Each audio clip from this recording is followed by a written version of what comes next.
प्यारे दोस्तों नमस्कार। मैं अभय वर्मा स्वागत करूंगा आप लोगों का अपने इस YouTube channel AB maths classes में। तो प्यारे साथी कैसे हैं आप सभी? उम्मीद करूंगा ठीक होंगे, मस्त होंगे और अपनी पढ़ाई जबरदस्त तरीके से कर रहे होंगे। तो प्यारे साथियों आज हम स्टार्ट कर रहे हैं class 10th maths UP board. ठीक है, चैप्टर का नाम है 3। चैप्टर 3 है जिसका नाम है दोस्त दो चर वाले रैखिक समीकरण युग्म। दो चर वाले रैखिक समीकरण युग्म। तो आज इस वीडियो में हम लोग बेसिक जानेंगे, ठीक है दोस्त, इसके बारे में। तो फ्रेंड्स मेरी आपसे रिक्वेस्ट है कि आप इस वीडियो पर आ चुके हैं तो ये वीडियो आपके लिए, ठीक है दोस्त। आप इस वीडियो पर अंत तक बने रहिएगा। चलिए दोस्त बिना स्टार्ट करते हैं, बिना देर किए हुए।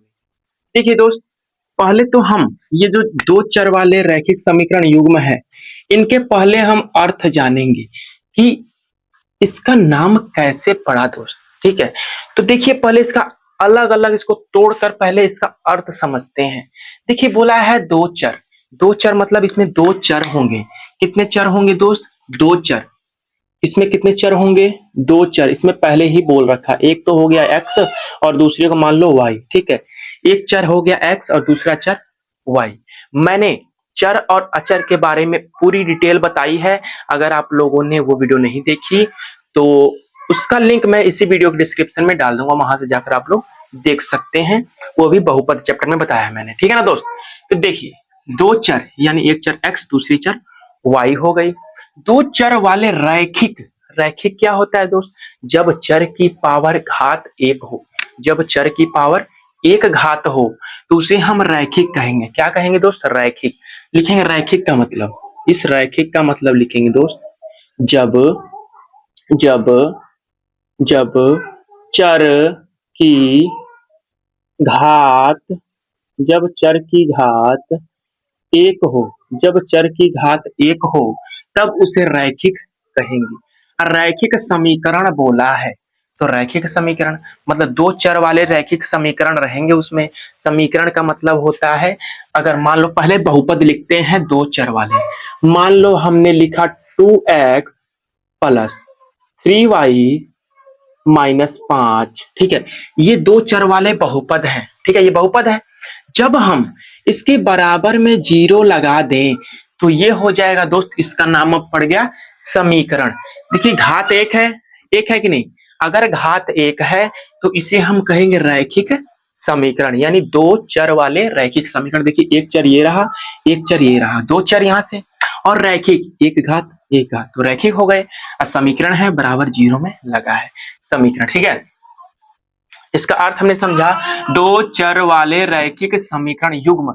युग्म मतलब समीकरण का जोड़ा रहेगा दोस्त। ठीक है, तो देखिए दोस्त एक और हम समीकरण लेते हैं। मान लीजिए 3x प्लस 4y माइनस 10 बराबर जीरो। 2 मिनट दो, 2 मिनट बस दोस्त। ठीक है, ये हमने लिया दो चर वाले रैखिक समीकरण युग्म हमने ले लिया। अब इसका हम व्यापक रूप लिखते हैं। इसका मानक रूप कैसे होता है? तो मान लो यहां लिखेंगे दोस्त मानक रूप। क्या लिखेंगे? मानक रूप।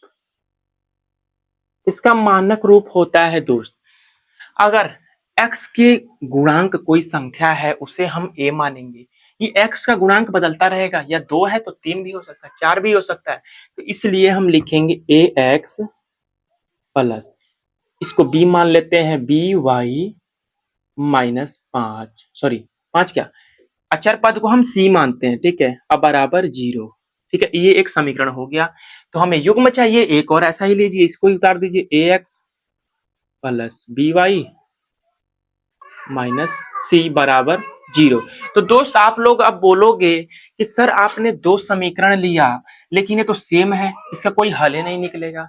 तो दोस्त हम ऐसा करते हैं कि इसको a1 मान लेते हैं, इसको b1 मान लेते हैं, इसको c1 मान लेते हैं, इसको a2 मान लेते हैं, इसको b2 मान लेते हैं, इसको c2 मान लेते हैं। अब तो अलग अलग हो गया। अब बोलोगे जी सर अब अलग अलग हो गया। ये तो होता है हमारा दोस्त व्यापक रूप दो समीकरण, दो रैखिक समीकरण युग्म का। ठीक है, हम प्रूफ भी अभी करेंगे दोस्त कि इसका नाम कैसे पड़ा, ये आया कैसे, ये दो समीकरणों की हमें आवश्यकता क्यों पड़ी। तो दोस्त ध्यान से सीखिएगा। मान लो, सोचो, अगर मान लो, मान लो, ठीक है, मान लो कि मैंने आप लोगों को एक समीकरण दिया और पूछा इसकी वैल्यू बताओ। मैंने समीकरण लिखा 2x, ठीक है, -4 बराबर 0, एक समीकरण लिखा। अब मैंने बोला यहां से x की वैल्यू निकाल कर बताओ। आप टैक्स से आंसर मारोगे कि x बराबर हो जाएगा, ये माइनस का उधर गया दोस्त तो प्लस का 4 हो गया, और ये जो 2 है ये डिवाइड में आ जाएगा तो कटेगा दोस्त, तो कितना आ जाएगा 2। यानी x की वैल्यू आप लोगों ने टैक्स से बता दी, 2 आया। ठीक है, ये तो पहला समीकरण दिया मैंने आसान सा। अगर मैं दूसरा समीकरण दूं, जैसे 2x दे दिया, -3y दे दिया, प्लस 6 बराबर 0 दे दिया। अब मैं बोलूंगा कि इसमें x और y की वैल्यू फाइंड करके बताओ। तो आप बोलोगे सर ये तो कैसे, ये तो संभव है, कैसे हम निकाल पाएंगे बताइए कैसे। देखो 2x - 3y + 6 बराबर 0, क्या दो चर वाले रैखिक समीकरण युग्म रैखिक समीकरण को क्या आप एक ही समीकरण से आंसर बता सकते हो? आप बोलोगे नहीं सर। ठीक है, तो यहां से प्रूव्ड होता है दोस्त कि हम एक रैखिक समीकरण से x और y की वैल्यू नहीं निकाल सकते, इसलिए हमें युग्म बनाना पड़ा। एक चर वाले दो रैखिक समीकरण युग्म बनाने पड़े। ठीक है, दो चर वाले दो रैखिक समीकरण युग्म बनाने पड़े। तो यहां से दोस्त क्लियर होता है कि दो चर वाले रैखिक समीकरण युग्म की हमें आवश्यकता क्यों पड़ी है।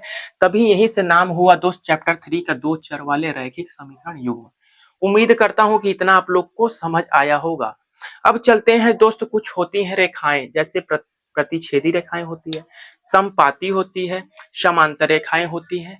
तो उन तीनों को हम बड़ी आसानी से समझेंगे दोस्त। ठीक है, अब इसको हम इरेज करते हैं। ठीक है दोस्त, चलिए इरेज करते हैं, इरेज करते हैं दोस्त। चलिए दोस्तों इरेज करते हैं पहले तो हम लोग, फिर उसके बाद पढ़ेंगे हम लोग प्रतिच्छेदी रेखाएं। इसको भी इरेज कर देना, ठीक है, आप लिख लीजिएगा।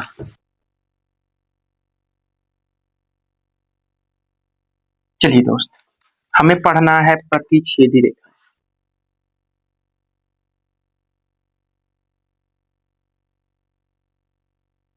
प्रतिच्छेदी रेखाएं, समपाती रेखाएं, समपाती रेखाएं, ये समपाती रेखाएं। एक और होता है दोस्त समांतर रेखाएं, समांतर रेखाएं। ठीक है, अब इनकी कंडीशन क्या होती है, इनके ग्राफ कैसे बनते हैं, अब ये हम लोग जानेंगे। पहले तो समीकरण एक लिख लेते हैं, माना। माना समीकरण लिखेंगे दोस्त, a1x plus b1y plus c बराबर 0 तथा a2x plus b2y plus c बराबर 0। ठीक है, ये हमने लिखा समीकरण। ठीक है ना, अब देखिए इनके ग्राफ कैसे बनते हैं। तो देखिए, अगर मान लो एक डंडा यहां से है, एक रेखा यहां से है, ठीक है, और दूसरा रेखा इसको जस्ट ऐसे काट रहा है, ऐसे काट रहा है। इसको कितनी बार काटे हैं एक दूसरी रेखा, ये जो दोनों रेखा हैं एक दूसरे को कितनी बार काटे हैं आप लोग? सर एक बार। तो ये ऐसे बनेगी प्रतिच्छेदी रेखाएं, ये प्रतिच्छेदी रेखा का ग्राफ है। अब देखेंगे हम समपाती रेखा का कैसे ग्राफ बनता है। मान लो एक ऐसे ग्राफ जा रहा है, ठीक है, ये ग्राफ है। अब समपाती है ना, तो इसके ऊपर ही एक और ऐसे रेखा जाएगी, इसके ऊपर ही काटेगी, मतलब एक दूसरे को ये ऊपर ही काटेगी। एक नीचे है तो इसके ऊपर फिर एक काटेगी। ठीक है, तो ऐसे ग्राफ बनता है समपाती रेखा का। और समांतर रेखा आप लोग को पता ही चल रहा है, ये समांतर ऐसी होती है समांतर रेखा ना, तो ये एक दूसरे को एक बार भी काटेंगे आप लोग? नहीं सर, तो टच भी नहीं है, हल्का सा भी नहीं टच है। ये काट रही है और ये काट रही है, ये नहीं काट रही। ठीक है ना, अब मान लेते हैं हम समीकरण, किसके कितने हल होंगे ये पता करते हैं। ठीक है ना, पहले पहले मान लेते हैं समीकरण लिखते हैं। जैसे मान लो 2x है, ठीक है, प्लस 3y है माइनस 20 है बराबर 0 है, ये समीकरण एक है। ठीक है, दूसरा समीकरण लिखते हैं दोस्त, 4x है प्लस 9y है माइनस 2 है बराबर 0 है। समीकरण 1 और समीकरण 2। एक फॉर्मूला होता है दोस्त ऐसे, a1 अपॉन a2 बराबर b1 अपॉन b2 बराबर c1 अपॉन c2। इन्हीं पर रख कर देखना है कंडीशन। आप लोग को पहले रखिए तब उसके बाद कंडीशन हम बताएंगे। पहले देखिए यहां पर रखिए, a1 की वैल्यू ये है 2, अब बटा में a2 की वैल्यू ये 4 है, ठीक है, बराबर b1 की वैल्यू, क्या b1 की वैल्यू 3 है और b2 की वैल्यू 9 है। अब जो कट रहा है वो काटिए, देखिए ये 1/2 आया इसको सॉल्व करने पर, बराबर इसको सॉल्व करेंगे तो 1/3 आएगा। तो क्या ये दोनों बराबर हैं? अगर नहीं है दोनों बराबर तो हमें C1 अपॉन C2 निकालने की आवश्यकता नहीं है। अगर ये बराबर नहीं है, ये बराबर नहीं है, ऐसा कंडीशन होता है प्रतिच्छेदी रेखा का। ऐसा condition A1 upon A2 does not equals to B1 upon B2। ये कंडीशन किसका होता है दोस्त? ये कंडीशन किसका होता है? प्रतिच्छेदी रेखा का। ये कंडीशन आ गया तो इसके केवल कितने हल होंगे? इसके केवल एक हल होंगे, यानी अद्वितीय हल होंगे। लिखेंगे दोस्त यहां पर, इसके हल होंगे केवल एक हल, केवल एक हल। इसके केवल एक हल होंगे यानी अद्वितीय हल होंगे, जो यूनिक होंगे, अद्वितीय, ठीक है। अद्वितीय मतलब यूनिक, मतलब वही एक ही हल होगा उसका, ठीक है ना। ये हो गया केवल एक हल, अद्वितीय हल। अगर प्रतिच्छेदी रेखा ऐसे काटती हैं तो ये कंडीशन अगर बैठ जाए तो हमारा केवल एक हल निकलेगा, अद्वितीय हल, ठीक है ना। अगर ये तो मान लो समझ लिया आप लेंगे, ठीक है। इसको इरेज करता हूं मैं। जैसे मान लो समीकरण दे दिया मैंने 2x अपॉन 4x, और यार अपॉन कहां दिया, 2x प्लस 4y प्लस 10 बराबर 0, ठीक है। अब देखिए 4x प्लस 4y, 4y नहीं 8y प्लस 20 बराबर 0। ये कंडीशन मैंने दिया। तब आप यहां से निकालोगे दोस्त a1 अपॉन a2 बराबर b1 अपॉन b2 बराबर c1 अपॉन c2 से वैल्यू रखना। देखिए 2/4 क्या हो जाएगा, 1/2। 2/4 को जब हल करेंगे a1 अपॉन a2 से तो 1/2 आएगा बराबर, और इसको 4/8 करेंगे तो ये भी 1/2 आएगा, इसको भी सॉल्व करेंगे तो ये भी 1/2 आएगा। देखिए तीनों क्या है, बराबर है। a1 अपॉन a2 बराबर b1 अपॉन b2 बराबर c1 अपॉन c2। तो ये संपाती रेखा का कंडीशन होता है जिसके अपरिमित रूप से अनेक हल होंगे। लिमिट नहीं है दोस्त कि इसके कितने हल होंगे, बस ये पता है कि अनंत हल होंगे, अनेक हल होंगे, ठीक है। तो कंडीशन क्या है संपाती की, a1 अपॉन a2 बराबर b1 अपॉन b2 बराबर c1 अपॉन c2। ये कंडीशन है दोस्त किसकी, समपाती रेखा की। इसके कितने हल होंगे दोस्तों, अनंत हल होंगे, अनेक हल होंगे। इसके लिखेंगे दोस्त अपरिमित रूप से अनेक हल होंगे, अनेक हल। इसका कोई लिमिट नहीं है दोस्त कि कितना हल होगा, बस ये जान जाओ कि अनेक हल होंगे, अनंत हल होंगे, ठीक है ना। अब चलते हैं समांतर रेखा की कंडीशन। समांतर रेखाओं की कंडीशन देखते हैं दोस्त। बस यहाँ का अंक मान लो चेंज कर दे, हम मान लो यहाँ 30 कर दिए, ठीक है। 30 कर दिया हमने। इसको सॉल्व किया था a1 अपॉन a2 से तो 1/2 आया था बराबर, इसको सॉल्व किया था 1/2 आया था। जब इसको सॉल्व करेंगे दोस्त तो 1/3 आएगा। 10/30 करके सॉल्व करेंगे तो 1/3 आएगा, जो ये बराबर नहीं है इन दोनों के। तो ये कंडीशन होता है a1 अपॉन a2 बराबर b1 upon b2 does not equals to c1 upon c2। अगर ऐसा कंडीशन आ जाए तो इसका कोई हल नहीं होगा दोस्त, कोई हल नहीं होगा। ये कंडीशन होता है समांतर रेखा का। कैसा कंडीशन लिखेंगे, a1 upon a2, a1 upon a2 बराबर b1 upon b2 does not equals to c1 upon c2। ये होता है दोस्त इसका समांतर रेखाएं का कंडीशन। इसके कोई हल नहीं, इसका कोई हल नहीं होगा, कोई हल नहीं, कोई हल नहीं। इतना आप लोगों ने जाना दोस्त, ठीक है। सबकी कंडीशन जान जाइए, जान गए आप लोग सबकी कंडीशन। तो दोस्त इसमें आप लोगों से पूछा जाता है, क्वेश्चन भी बन सकता है, समीकरण दे देगा और पूछ देगा कि ये संगत है या असंगत है। तो ये आप लोग कैसे बताओगे, तो इस वीडियो में ये भी जानेंगे कि संगत असंगत कैसे पहचानोगे आप लोग, ठीक है। जैसे मान लो कोई समीकरण दे दिया आप लोग को कि बताओ भाई ये संगत है या असंगत है। अगर आप लोग को संगत कब बनेगा असंगत कब बनेगा ये ध्यान रखो। देखिए अगर आप लोग का प्रतिच्छेदी रेखा बनता है यानी ग्राफ से जब हल करेंगे तो ऐसा बनेगा तो ये संगत होगा। अगर कंडीशन हमारा ऐसा बन जाता है तो ये संगत होगा। कंडीशन ऐसा बना तो संगत होगा। Condition a1/a2 does not equals to b1/b2 बना तो ये संगत होगा। असंगत और संगत पूछेगा तब, ठीक है ना। और देखो ये जो संपाती रेखाएं हैं इस कंडीशन में भी संगत बनेगा, ठीक है, संगत। मान के चलो कि ग्राफ से जब आप लोग करोगे ना तो जो दो रेखाएं हैं एक दूसरे को एक ना एक बार जरूर काटनी चाहिए। अगर काट रही हैं तो वो संगत होगी, अगर टच भी नहीं कर रही हैं हल्का सा भी दोनों रेखाएं तो वो असंगत हो जाएंगी। जो समांतर रेखाएं देखो टच भी नहीं कर रही हैं अगर ऐसा कंडीशन आए तो असंगत असंगत होंगे, ठीक है। समीकरण दे देगा दोस्त और पूछेगा संगत है या असंगत, तो आप लोग ऐसे निकाल सकते हैं। अगर प्रतिच्छेदी रेखा है जैसे ये वाला कंडीशन बैठा तो संगत, अगर ये वाला कंडीशन बैठा तब भी संगत, और जब समांतर रेखाएं जैसे मतलब ऐसा कंडीशन बैठेगा तो ये असंगत होगी। तो मैं एग्जांपल एक देकर आप लोग को समझा देता हूं कि ऐसे आप संगत और असंगत पहचानेंगे। तो इसको इरेज करता हूं दोस्त, आप लोग लिख लिए होंगे उम्मीद करता हूं मैं। अब मैं बताऊंगा आप लोग को संगत और असंगत कैसे पहचानेंगे। जैसे एक समीकरण लिख दे रहा हूं मैं।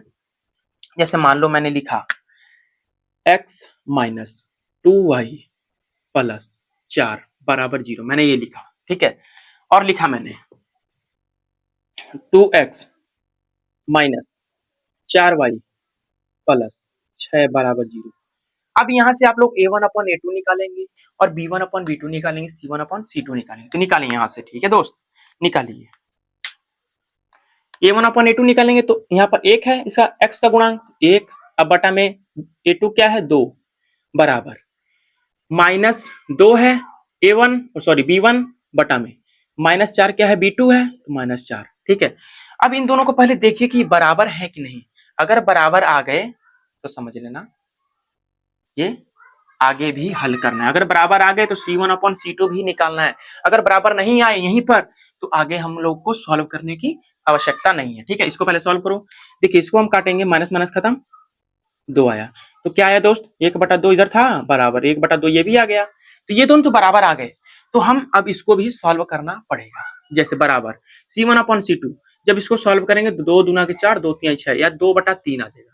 क्या ये बराबर है? आप लोग नहीं सर नहीं बराबर है। तो ये कंडीशन किसकी है? आप लोग सर समांतर रेखा की कंडीशन है। ये किसकी कंडीशन है? समांतर रेखा की। तो क्या हो जाएगा दोस्त? असंगत, असंगत, ठीक है। ये असंगत होगा हो जाएगा, ठीक है ना। अगर आप लोग को क्वेश्चन बोला है संगत और असंगत पूछेगा तब ऐसे कंडीशन में आप लोग को देखना है। अगर कंडीशन जानते रहेंगे आप तभी संगत और असंगत बता पाएंगे।